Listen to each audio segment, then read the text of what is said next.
ओम नमः शिवाय। नमस्ते। मकर संक्रांति आ रही है 14 जनवरी को। तो मैंने सोचा कि आप लोगों से मकर संक्रांति के बारे में ही बात करूं, क्योंकि बहुत ही इम्पोर्टेंट फेस्टिवल है ये। और पूरे भारतवर्ष में लगभग सभी राज्यों में किसी न किसी रूप में इसको मनाते हैं। और दूसरा क्या है कि ये जो संक्रांति होती है बहुत ही इम्पोर्टेंट संक्रांति होती है, और इसका एक ज्योतिषीय कारण भी होता है। आमतौर पे तो लोग इसको दान पुण्य इन चीजों से जोड़ करके देखते हैं, लेकिन वास्तव में इसका क्या कारण है, क्यों इतना इसका महत्व है, ये सारी चीजों के ऊपर मैं आप लोगों से बात करना चाह रही हूँ। देखिए, पूरा भारत ही, उत्तर भारत में इसको मकर संक्रांति के नाम में, और पंजाब वगैरह में इसको लोहड़ी से, जो साउथ इंडिया वगैरह है वहां पे पोंगल, और इस तरह से अलग अलग राज्यों में इसके अलग अलग नाम है। इसका बड़ा महत्व है, बहुत विशेष महत्व है। और इसका जो सबसे बड़ा कारण है कि चूंकि जो सूर्य ग्रह है, सूर्य मकर राशि में जब प्रवेश करते हैं तो इसको मकर संक्रांति कहते हैं। और विशेष रूप से सूर्य की जो ये संक्रांति होती है, सूर्य हर महीने एक राशि को छोड़ करके दूसरे में जाते हैं। लेकिन जो कालपुरुष की पत्रिका में जो 4 प्रमुख केंद्र हैं, उन राशियों में जब सूर्य की संक्रांति होती है तो उसका एक अलग विशेष महत्व होता है। तो पहली जो राशि होती है चर राशि, मतलब कि जो मूवेबल राशि होती है, जो गतिशील राशि है, मेष होती है। और चौथी जो कर्क है, और 7वीं जो तुला है, और 10वीं मकर। तो ये जो 4 राशियां हैं, मेष, कर्क, तुला और सूर्य, जब इन 4 राशियों के अंदर सूर्य आता है तो उसका एक अलग प्रभाव होता है, उसका एक विशेष महत्व होता है। और वो महत्व इसलिए भी बहुत ज्यादा हो जाता है क्योंकि ऐसा मान्यता है, ऐसा कहा गया है हम लोग के शास्त्रों में कि जब ये संक्रांति होती है सूर्य की, तो उस समय पे बहुत ज्यादा दान पुण्य जो करते हैं उसका एक विशेष प्रभाव होता है, उसका बहुत अच्छा शुभ फल मिलता है लोगों को। तो मकर संक्रांति क्यों इतनी महत्वपूर्ण है, इसके पीछे एक कहानी है। और इसको आप जब समझेंगे तो ग्रहों के आधार पर भी आप इसको जोड़ करके इसका अर्थ निकाल पाएंगे। देखिए, सूर्य जो है और शनि, इनकी आपस में बिल्कुल भी नहीं बनती है। हालांकि सूर्य के पुत्र है शनि, और जो सिंह राशि होती है 5वीं राशि, उसके ठीक सामने की जो राशि है वो कुंभ राशि है, जिसके स्वामी ग्रह जो है शनि होते हैं। तो ऐसी मान्यता है कि जो सूर्य भगवान थे, इनकी पत्नी थी संघना, शायद उनका नाम था, बहुत अच्छे से तो नहीं याद है हमें, लेकिन ये है कि उनकी वाइफ पत्नी थी, इससे उनका विवाह हुआ था। तो सूर्य में बहुत ज्यादा तेज है, ये इतने तेज प्लेनेट है कि इनके साथ में जो भी रहता है एक तरीके से वो जल जाता है, या इस तरह से आप इसको समझ सकते हैं। तो जिनकी पत्नी थी वो काफी मतलब साथ में रह भी नहीं पा रही थी और छोड़ भी नहीं पा रही थी, लेकिन बहुत एक तरीके से कह सकते हैं बहुत परेशान थी वो, क्योंकि उनकी सूर्य के तेज को सहना बड़ा मुश्किल है। तो और उनके संतान भी हुए थे सूर्य से। फिर उनके मन में आया कि चूंकि वो सीधे जा नहीं सकती थी छोड़ करके, तो उन्होंने सोचा कि अपनी छाया को यहाँ पे रख देते हैं, और खुद वो निकल गई। तो जो अपनी छाया को उन्होंने रखा तो सूर्य भगवान समझ नहीं पाए, और उनको अपनी पत्नी संघना समझ के ही उनके साथ रहे। और उससे शनि की उत्पत्ति हुई, शनि और यम और जो यमुना, 3 बहन, 3 जो ये बच्चे हैं सूर्य भगवान के।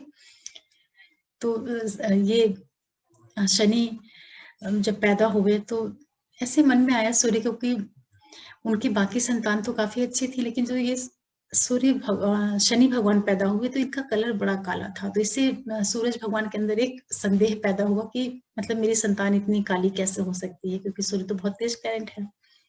तो उन्होंने बहुत मतलब तो कहानी है कि उन्होंने बहुत बुरी तरीके से शनि को डांटा या झिड़का, जो भी किया। और बहुत ही क्रोध में उन्होंने देखा भगवान शनि को।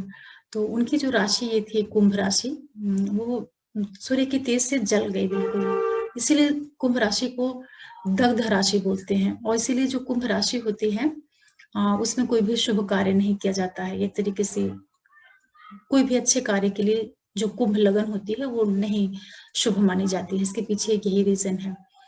हालांकि ये तो कहानी है, लेकिन बाद में जब सूरज भगवान को वास्तविकता पता चली कि उनकी पत्नी उनके तेज से घबरा करके चली गई और अपनी छाया को अपनी जगह पे रख के चली गई, तो उनको अपनी गलती का एहसास हुआ और फिर उन्होंने उनके मन में शनि के प्रति दया भाव भी पैदा हुआ और शनि भी ये समझ गया कि मतलब मेरे पिता का जो व्यवहार है मेरे प्रति वो कोई दुर्भावना से भरा हुआ नहीं है, गलतफहमी की वजह से उन्होंने मेरे साथ दुर्व्यवहार किया। तो एक तरीके से जो देखा जाए सूर्य और शनि का जो प्रभाव होता है आपस में, काफी ये दोनों प्लेनेट एक दूसरे से काफी एकदम जिसको कहते हैं कि बिल्कुल 36 का आंकड़ा इस तरह के ग्रह हैं। और कारण भी है कि शनि काफी दूर के प्लेनेट है, एकदम जो लास्ट ऑर्बिट है वहां के ग्रह हैं और वहां पे सूर्य का प्रकाश नहीं जाता, तो दोनों का जो नेचर है वो भी बहुत अलग है। फिर सूर्य जो है अथॉरिटी को लेकर के चलते हैं और प्रभुत्व को लेकर के, और सैटर्न जो है वो लेबर को लेकर के, और जो पुअर पीपल होते हैं या जो गरीब तबका होता है या जो मेहनत वाले लोग होते हैं उनको शनि लेके चलते हैं। तो दोनों का जो बेसिक नेचर है उसमें बहुत डिफरेंस है। हालांकि ये है कि दोनों जो राशियां हैं दोनों एक दूसरे के आमने सामने हो, काफी इनमें विरोध भी होता है, लेकिन फिर भी कुल मिलाकर के जब सूरज भगवान को पता चला कि ये मेरा ही पुत्र है और उनके अंदर का जो डाउट था वो दूर हुआ, तो उन्होंने एक तरीके से शनि को आशीर्वाद दिया, क्योंकि थे तो उनके पुत्र ही और कहीं ना कहीं पिता पुत्र में लगाव होता है, भले उनमें वैचारिक मतभेद हो तो क्या होता है, लेकिन आत्मा से तो लगाव होता ही है। तो इन्होंने सूर्य भगवान ने उनको इस तरीके से आशीर्वाद दिया कि जब मैं, चूंकि एक राशि को तो सूर्य भगवान जला ही चुके थे अपने तेज से, और फिर दूसरी राशि शनि की बची थी मकर, तो सूरज भगवान ने उनको यही आशीर्वाद दिया कि जब मैं मकर राशि में प्रवेश करूंगा, क्योंकि मकर राशि में जो नक्षत्र भी आते हैं वो सूर्य का नक्षत्र आता है, उत्तराषाढ़ा जो है सूर्य का नक्षत्र है, तो उसमें जब सूर्य प्रवेश करते हैं तब ये संक्रांति लगती है। तो यहाँ पर 3 महीने के बाद फिर जब वापस सूर्य जाते हैं उसमें मेष में, तब मेष की संक्रांति होती है। तो यहाँ पे जब सूर्य प्रवेश करेंगे मकर राशि में, तो ये चूंकि उन्होंने शनि को आशीर्वाद दिया था और शनि का रंग चूंकि काला होता है, तो भगवान सूर्य ने ये कहा था कि जब मैं मकर राशि में प्रवेश करूंगा तो उस समय पे पूरे ब्रह्मांड में जो स्थितियां होंगी या वहां की जो एनर्जी होगी ये इतनी मजबूत रहेगी, या इतनी एक तरीके से कह लीजिए कि जो एनर्जी फील्ड रहेगा वो इतना स्ट्रांग रहेगा कि उस टाइम पीरियड में जो भी लोग तिल का दान करेंगे, काले तिल का दान, और विशेष रूप से शनि से संबंधित जो चीजें होती हैं, तिल है, गुड़ है, और दान की जितनी भी चीजें होती हैं या गरीबों को जो कुछ दान किया जा सके, कंबल है, ये सारी चीजें, तो उसका पुण्य जो है काफी अक्षय रहता है और बहुत उसका एक अच्छा सकारात्मक प्रभाव व्यक्ति को अपनी लाइफ में देखने को पड़ता है, मिलता है। तो एक बड़ा अच्छा योग है ये मकर संक्रांति का। तो आज मेरी इच्छा हुई कि मैं आप लोगों को इसके पीछे क्या वजह थी, क्या कहानी थी, ये क्यों इस तरीके की लॉजिक है कि मकर संक्रांति के टाइम पे इतना दान पुण्य स्नान करना चाहिए, तो इसका यही वजह है कि सूर्य जब मकर राशि में आते हैं तो वहां से धीरे धीरे करके जो दिन होता है, अगर आप इसको इस तरीके से भी समझें कि ठंडी के टाइम पे जो अपना ये शिशिर ऋतु होती है, ठंड के बाद विंटर सीजन जैसे खत्म होता है, तो मकर में जब आते हैं सूर्य गोचर में, तो वहां से दिन काफी तेजी से बढ़ने लगता है और जो ठंड का समय होता है वो खत्म होता है और गर्मी की शुरुआत होना चालू होती है।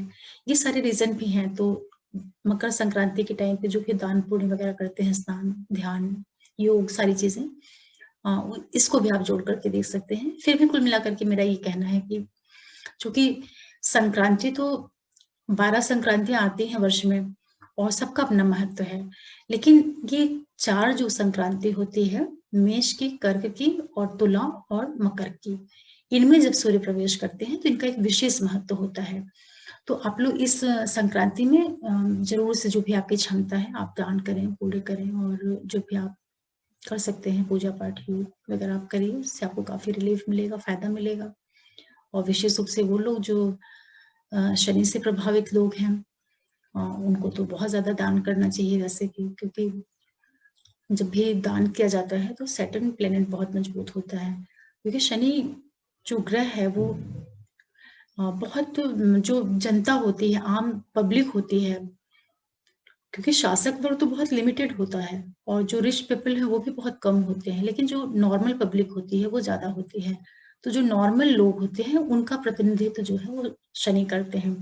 तो जब हम सैटर्न को मजबूत करते हैं या शनि से संबंधित चीजों का दान करते हैं, तो कहीं ना कहीं हम अपने कर्म को मजबूत कर रहे होते हैं, या ये कह लीजिए कि जो हमारा एक इन्फ्लुएंस है लोगों के ऊपर वो बढ़ता है। क्योंकि जब हम किसी की मदद करते हैं, और मदद लेना वही पसंद करता है जो बहुत जरूरतमंद होगा, जो नीडी लोग हैं वही किसी की मदद लेते हैं, क्योंकि सक्षम आदमी तो कभी नहीं किसी की हेल्प लेना चाहेगा। तो मदद जरूर करनी चाहिए। और विशेष रूप से जो तिल है, और तिल में भी जो काला तिल है उसको जरूर आप दान करिए। और इसको खाने की भी परंपरा है, खाना भी चाहिए। खाना तो मैं ये समझती हूँ कि हेल्थ पर्पज से सही रहता है, और गुड़ वगैरह भी जो है हेल्थ पर्पज से ही है। फिर भी जो शनि का जो काला तिल का दान है उसको आप जरूर करिएगा। उस दिन नहाना, पूजा पाठ जो भी है, ये सारी चीजें आप करिए। मैं समझ रही हूँ कि ये जो कहानी है एक्चुअली, ये जो हमारे प्लैनेट्स है ना, ये जो 9 ग्रह होते हैं, जिनमें से 7 तो अपने ग्रह हो जाते हैं और 2 छाया ग्रह होते हैं, राहु केतु। इनके पीछे जो कहानियां बना दी गई हैं, कहानी हमें ऐसा लगता है कि समझने के लिए है, और इसको समझना बहुत जरूरी होता है। कि आम धारणा तो यही रहती है कि जो कही कहाई चीजें चली आती हैं उसको लोग हूबहू वैसे ही फॉलो कर लेते हैं।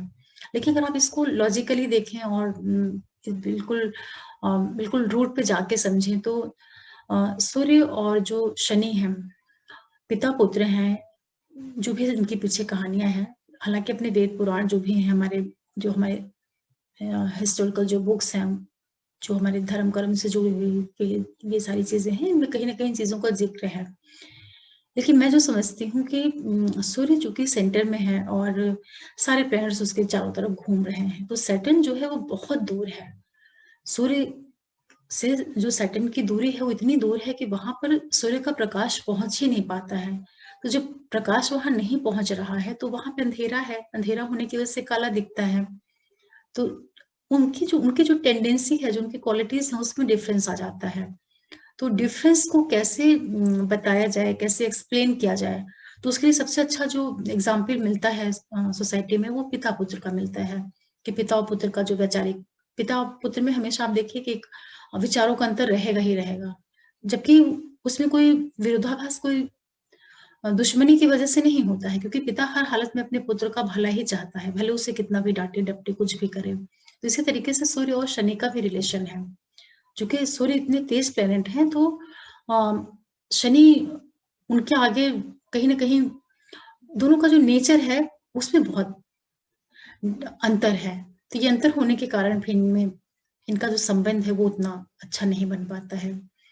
तो मकर संक्रांति से जोड़ करके ये चीजें मैंने आप लोगों के साथ में डिस्कस की, कि आप ये समझ पाए कि मकर संक्रांति में क्यों दान करना चाहिए। तो दान के पीछे जो वजह है वो यही है कि जब आप दान करते हैं तो उससे कहीं ना कहीं, और दान का सीधा संबंध ही होता है कि जितनी भी चीजें दान की जाती हैं वो मोस्टली जिनको जरूरत है उन्हीं को दान किया जाता है, क्योंकि सक्षम व्यक्ति तो दान लेना भी नहीं पसंद करेगा। मानसिक दान आप कर सकते हैं, किसी के लिए अच्छी भावना निकालना, ये सारी चीजें तो अच्छी हैं। वाइब्रेशन लेवल पे आप कुछ भी अच्छे लोगों के लिए भी आप अपने जो आपके गुड विशेष हैं उनके लिए आप भेज सकते हैं। लेकिन जो एक्चुअल दान जो किसी चीज के रूप में होता है वो हमेशा गरीब लोग ही लेना पसंद करते हैं। तो जब गरीबों को दिया जाता है दान, तो उससे सैटर्न मजबूत होता है, शनि मजबूत होता है। और शनि जब मजबूत होगा तो कहीं ना कहीं आपके कर्म में वृद्धि होगी। और ये जो 10वीं राशि है मकर, ये भी कर्म को ही दिखाती है।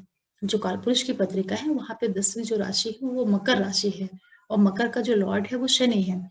तो शनि एक तरीके से इनडायरेक्टली आपके दान पुण्य करके आप अपने सैटर्न को मजबूत कर रहे हैं। आप इसको इस तरीके से भी समझ सकते हैं। तो ये मकर संक्रांति में आप इन सारी चीजों का फायदा लीजिए, और आगे मैं आप लोगों के लिए फिर कोई वीडियो लेके आऊंगी। हालांकि ये मकर संक्रांति से रिलेटेड वीडियो है, और जितने भी अपने फेस्टिवल होते हैं या इस तरह के जो बीच बीच में चीजें आती हैं धर्म से संबंधित, या जिनका एक जनमानस के अंदर एक बहुत गहरी पैठ बनी हुई है, तो उन चीजों के पीछे एस्ट्रोलॉजिकल रीजन ही होते हैं। तो इसलिए मैं जो इस तरह की वीडियो लेके आती हूँ, तो चाहती हूँ कि मैं उसको इस तरीके से आपको बताऊं कि आप उस कहानी को भी समझ सकें और उसके साथ साथ उसका ज्योतिषीय कारण क्या है ये भी आप समझ पाए।